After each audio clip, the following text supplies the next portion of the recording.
How to reset DeLonghi Dinamica Coffee Machine. This is a step-by-step guide so you will be able to follow easily. Now to make everything simple, I am inside the official website of DeLonghi right here.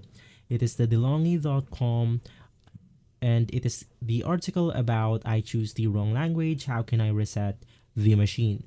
If we scroll down here, we then have our units for the DeLonghi coffee machine. Basically, it all goes the same thing. All you have to do is to go ahead and unplug the unit. For the second one, hold the medium and long espresso button. And while holding them, just go ahead and plug the unit back on. Right after unplugging, unplug and plug back the unit. Now it will tell you to select the language once more, which have reset the machine. So if this video has been helpful for you, please consider by liking and subscribing.